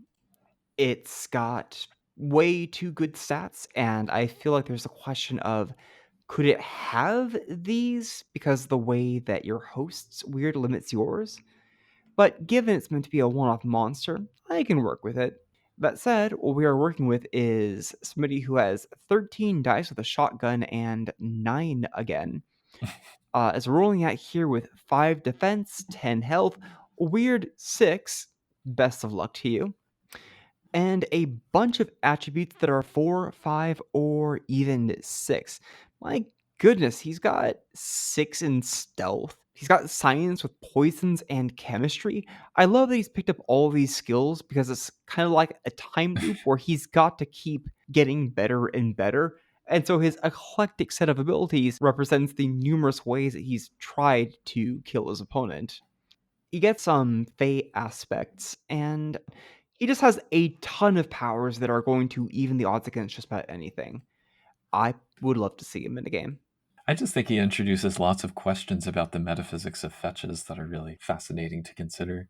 And we have, similar to Liz Malloy generating these rumors about don't trust anyone in the hedge, we have like, if you kill your fetch, you better destroy all the material in case they reuse it. And it's like, oh, maybe he's why they say that. I don't know. I found him fascinating as a concept. I actually don't know if I would really use him as is. I think he maybe would be even more interesting without all of the powers. Like if he's just a standard fetch who happens to remember and remember and remember, but isn't really any more powerful out of that. I don't know. I think that's even more interesting to me. There are fun little twists, like it doesn't have perfect recall of all of its lives, or smells to the werewolves like hundreds of people at once, or maybe my favorite, apart from the changeling it currently resembles, potentially it can only be killed by an arrow fashioned out of rosewood and fired from a homemade bow at sunrise through an open gateway from the hedge. It's like, all right. I would also find it difficult to really highlight its nature in a single game. You could have it keep appearing over the course of a chronicle in a new body and a new situation, even without leaning into the possible hook of they've decided to just make war on all lost. But you need to have like changelings regularly coming back and killing it for its nature to like truly become clear, unless you just tell the players, oh yeah, this is what it is. I think you could do a good job of bringing it into a game immediately by just saying that it is incredibly powerful and your character knows who it's made out of, but it's displaying practically impossible abilities. Well, make it one of the players' fetches, have them kill it in the first session, and then a few sessions down the line, have another changeling come back and kill it again, and then it's like, oh, Oh, now we're wait a minute. talking. So I guess that would be. Speaking of boogeymen, though, ever hear the story about the boogeyman who can be summoned to take someone away? It's true. If you know how to call skin and bones, he'll respond, and he'll ask you for a name. He'll do the same for anyone. And then he takes that name, and he goes off, and he puts that person in his sack, and he carries them away. Better hope nobody gives him your name. Another classic mytheme turned gentry, the bagman, the tall stranger, etc. The text says succinctly that he comes when he's called, and he abides by the unwritten contract of give me a name and I'll make that person disappear. He's skeletally thin and carries an impressively strong gunny sack into which he can quickly stuff victims, although there is a catch to get someone out by smearing blood on it. He's creepy and methodical, and if you truly want him to abduct someone, he'll always come when called, eventually. So like Old Mitty, I find the packaging around the idea somewhat more interesting than the character himself. One story hook here is that he's the subject of an urban legend that has persisted for anywhere from decades to centuries, but now it's been posted on the internet. And even if the idly curious people trying it don't generate enough emotion to call him, the number who do has increased by an order of magnitude. So just imagine, like, now there's like TikTok videos of people like trying to summon him. The note that he might be multiplying or ascending to godhood to fill the sudden uptick in demand is a great crisis to throw at players. Alternatively, there is an idea suggested in here that a motley who's learned the secret of summoning him might suffer some kind of betrayal and turn on each other, causing them to start sicking skin and bones on their former friends. So what if that starts to trickle out into the freehold at large? What if the entire community gets paranoid and starts tearing itself apart as knowledge of the ritual to summon him becomes more widespread? There's some kind of comment on mob mentality to be made there, which he literalizes to an extent. It's also unclear where he actually takes his victims. They leave it pretty open-ended, both for crossover options and to allow for as much eeriness as you want in the story. But there's also a note that he himself is nameless, and his opening line of "give me a name" when summoned is a secret plea. And I wonder if there's a way to combine those two aspects, like he takes those abducted to some place where their names can be peeled loose so he can try them on until he finds one that fits, or something. Ideas. Yeah, I'd love to have him show up inside of a game. It's easy enough to say some people around you have gone missing. They were doing the ritual to summon him, which of course is going to get the motley curious and testing out the ritual. Mm-hmm. But I think my favorite piece about him is that he doesn't have a true name, and that if you think about it for a moment, you could end this threat very quickly. Yeah, just give him one. So tell us about... Yes, when a trickster hobgoblin comes out of the thorns, there's no telling who or what it'll set its sights on. Such is the case of the tiiiime, a beast from Filipino legend that isn't so much bound by geography. It'll look like someone close to you, and it'll tell you something true about yourself, something you might not want to hear. As with the bunyip and fenghuang, be aware that this is a entity being taken from a culture's myths, legends, and stories. So be cautious about appropriation. I did look up this monster, and I'm happy to say that it actually resembles what stories I could find about the entity. It's not the bait and switch of the bunyip or the weird conglomeration of Feng Huang. They just take a fairy tale monster and they play this one to the hilt. I love it. It's creepy because it can know anything you know about yourself. It can do that with ease. I love how it pretends to be normal people, but its true form is deeply unsettling. And I just think it's neat that most of what it wants to do is trick people into going into danger. There's several ways listed to beat it. But the one I find most interesting is if you marry the tiiiime, then it's pretty faithful to you and won't cause any more problems for you. Yeah. I don't know much about the folklore aside from it being a werehorse, which they pretty consistently move away from and saying, oh, it has whatever mask it needs to have. But I love how hard they lean into the marriage thing. Like, that's the kind of twisted goofiness where if a player chooses to do that, you had better run with it and make it an ongoing story thread. You are doing a disservice to your players if you don't follow that up. I don't have anything else to add on that one. So do you want to tell me Okay. about our second to last, Wild Sam? The penultimate character that we get here, Wild Sam will never grow up. He's the eternal playmate, the child king. He can make an enthusiastic and generous friend or a spiteful and petty enemy. The trouble is that he might not hew to either. After all, the only thing more mercurial than one of the Fae is a Fae child. Abducted to be a playmate for a childlike keeper, Sam was 11 when he disappeared in the 1970s, and 11 when he came back 7 years later, and has remained 11 ever since. He tried to go home, but the Winter Court found him and they were like, nope. they brought him into the community and he was like, screw you guys, I'm going to join the summer court, which, given his passionate impulsiveness, led to him getting massive amounts of summer mantle and soon becoming the Summer King. From there, it's basically all Twisted Peter Pan stuff, maybe with a dash of Where the Wild Things Are crossed with Lord of the Flies. He's got a motley that are the Wild Boys, because I guess the Lost Boys would be too obvious. He's missing his shadow. He's got a giant hollow in the hedge called the Summer Club, which is like a Neverland treehouse for his buddies, unless he throws a tantrum and kicks them out. Your mileage may vary on whether you want an 11-year-old antagonist in your game. I'm personally I was like asleep before I got to the end of this one. But Oh dear. the rumors bit is interesting because it seems like all the other changelings are certain that there must be some importance to his sudden ascent, his immortality. So one rumor says he's got oaths and connections out the wazoo. One says he's a secret loyalist. One says he's a prophesized boy king who will take back Arcadia. And really, he's just kind of a tempestuous early adolescent brat, albeit with charm and occasional wonder. And while he is a summer court fairest, he's also got a new kith type here. Sam is a playmate taken by a childlike keeper who just wanted someone to hang out with.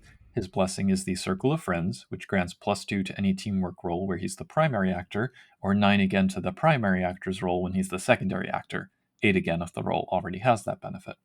It's unclear whether his own halted growth is part of that, but they do make it clear that despite the fun times in Arcadia, having adventures and sleepovers and all that, Sam is permanently left as basically an egocentric, unnuanced child. Wasn't really keen on this one. Oh. I like the idea of a changeling who's been trapped and in some ways literally unable to grow up. And the thread of how he behaves feels like how I might imagine a she-childling in Dreaming if they were running the local freehold. That said, it is hard for me to suspend enough disbelief that he's going to be crowned the king of summer. Right. The crown is supposed to go to whoever it feels most right. You don't get a choice in that, and having this 11-year-old who just abuses his power is not great. Also, we already have one eternal summer monarch. We don't need two. He also doesn't really seem like summery enough to me. I mean, Yeah, it feels like he's just here for fun. He's more like, yeah. hey, he's summer in the sense of summer is when you take time off for vacation, but that is definitely not what the summer court is. Right, exactly, yeah. Like, I could see him fitting in the summer court, but not leading it in any way. Like, he doesn't embody the ethos of the court. So, but how about this last one we've got? Sure. Let's grant some wishes. The tales of Jinn and Ifrits, who will grant one's heart's desire, though with a twist, find a modern expression in the form of Yabalashi, the artisan of poisoned desires. This bottle Trufe has the power to grant a person's wishes, and the cunning to interpret those wishes in ways that amuse her. Wherever her bottle prison travels, chaos is sure to follow, but a wise changeling might be able to reap the singular goblin fruits grown in the bottle's innermost gardens, or even discover the key to removing this Ifrit's menace to the rest of the world. Literal genie in a bottle. That's the whole thing. Yeah, there's like 6 pages of content here again, but there's really not much more for me to add. I'll do my best. Let's talk about her signature power. Artisan of Poison Desires. Yabalashi can make an individual's wishes come to pass, though the time required to do so and the cost of the action depends upon the complexity and grandiosity of a given wish. Asking for a fine bottle of whiskey might call for a single point of glamour and no dice roll, while a wish for true rule over the freehold may require an extended manipulation plus weird roll, 3 glamour points, and 20 successes. And I think she would have a pretty good odds of doing that, given she gets to roll. That's a 14 dice pool for her to do so. Yeah. Yes, her stats are absurd, as are a good third of the characters in this book, but they'll rarely come up because she's just trapped in the bottle. The larger and more painful the wish, the more painful its fulfillment must inevitably be to her master, whether through the specifics of the wish itself or the cost of acquisition. And there's some limits, like it cannot make you president of the United States. Okay. In general, anything that affects the world on a massive scale is outside the scope. But I don't remember what the actual downside is supposed to be to the deals. Do you? I think she just kind of twists it. It's kind of like Jafar in the sequel to Aladdin, taking the wishes and just fulfilling them in the worst way possible. I don't think she necessarily does it quite like that, because the nature of her binding is such that even though she's a true fae, she can't actually be a keeper in the usual sense, but she still finds a way to express some of the same inclinations. And I think that's kind of what it's getting at here. It's like she will end up being manipulative and controlling over whoever thinks they're controlling her. So it's like a twisted I Dream of Jeannie sort of thing. I see. That makes sense. But I don't think there's any outright flaw to the wishes she grants necessarily. I do think it's weird that they talked in the intro about getting those goblin fruits, which are indeed something that you can get, but you'd have to go inside of her bottle. And I feel like that's a terrible move to make, no matter who you are. Right. Who would do that? But the four you can get are a blood apple, which downgrades 1 point of aggravated damage to lethal, a ghoul's shroud, which enables people to ignore the effects of toxins, but makes you weep constantly and you feel thirsty. The serpent's gourd, where if you cook it into a brew, you get a +1 die bonus on everything while you're inside of dreams. And finally, the Widow Root, which is going to erode in an individual's sense of conviction, and you can coat a blade in it. Hmm.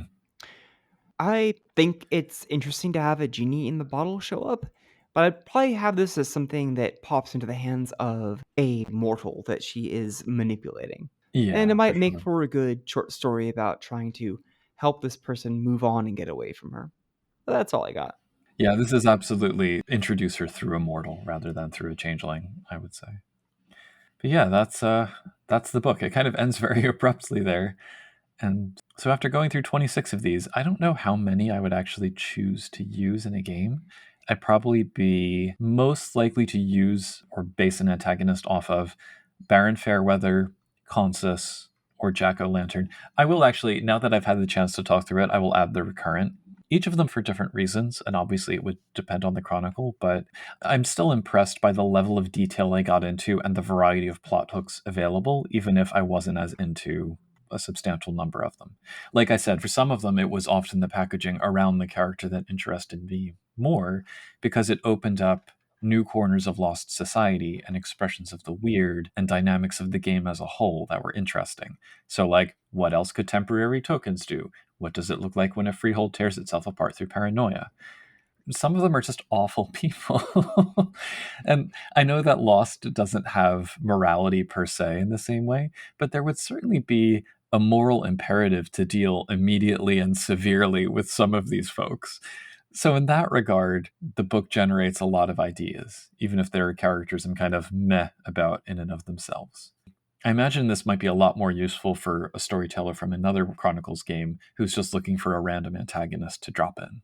But I don't know if you had any overall thoughts about this bunch. I think there's something here for everybody who's interested in adding more antagonists to their game. Like I said earlier, it's different for each person, which I think is evidenced by the ones that I would be most inclined to use. I would love to have Argimone show up as, this confused pet that you can actually help out if you understand what its sob story is. Baron Fairweather is just too over the top to not introduce. I think he writes the story in himself. Yeah. I would rename the Bunyip, but I would definitely use that as something that is harassing a mortal connection of one of the characters. Zarumage. Tarumage. We like Zarumage. Zarumage is ridiculous. And I think that there's something to be said by showing off how ridiculous such a character can be in the scope of danger for this game. He breaks a lot of rules. I love that. And I'll just add on the Hook, Longtooth Tom, the Recurrent, and Skin and Bones, and maybe Yabalashi. That's where I'm at. And none of them are ones that I can't see any way to use whatsoever. It's just kind of a matter of, well, most of them are like that. But yeah, I agree that there is something for everybody, for sure. Final thoughts? I really don't have more than that because it is just a stack of characters. But we do have a question, which Yeah, let's hear I could it. put out there. So Ellerus asked, it's not unusual for tables to curate what content or supplements appear in a chronicle, but I'm curious on our host's thoughts on if the stuff in these pages is good for the, quote, bad guy, but is better off outside of PC hands. So when it comes to the characters entire, I would keep a lot of these out of PC hands only because most of them are generally a lot more powerful than starting PCs, at least, and many others are the definition of does not play well with others. Some could make allies or contacts whose allegiance is uncertain, though, and I certainly wouldn't stop a player from adopting some of the backstory details for their own character if it fit well. For the crunchy bits like new kits or the fighting style or the goblin contract, absolutely I think that should be available to players, with the caveat that, as always, the storyteller has final say over how much they will and will not allow in the game. But I don't think that just because the book is intended to be storyteller facing and geared towards antagonists that players like shouldn't read it or use anything from it unless you as the storyteller plan to actually use one of these characters in the game. If you are a player, though, don't go claiming that your character knows rumors and secret weaknesses that you, as the reader, have learned. So, I think I agree with all of those sentiments. You can use these as inspiration for the character you play, but a lot of these would just be off because you cannot build them as a character. That said, sometimes it's fun to point at something and ask if you can do a similar concept. Easy example, Wild Sam doesn't age.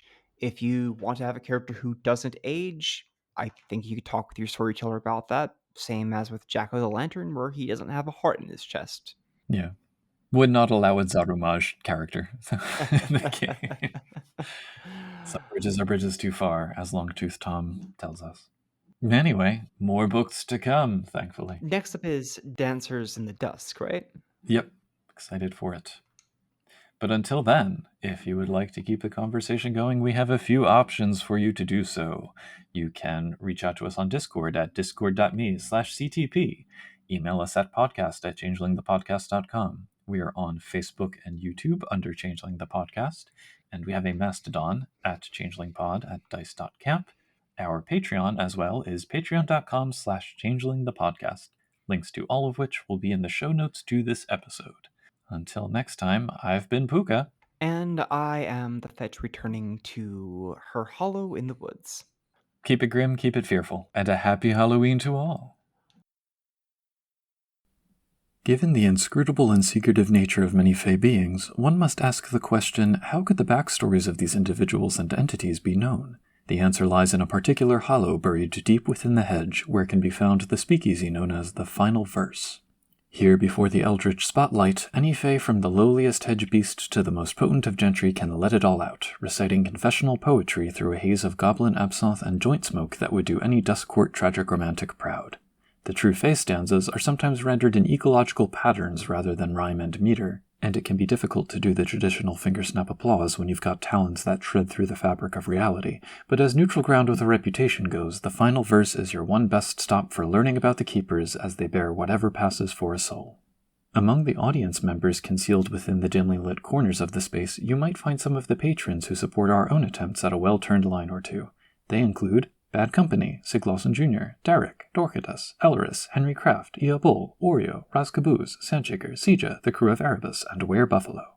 If you'd like your own engraved invitation to this most exclusive of artistic venues, consider signing up at www.patreon.com/changelingthepodcast to join their ranks. You can also hang out on our Discord at discord.me/CTP, and we always appreciate reviews on the podcast listening platform of your greatest convenience.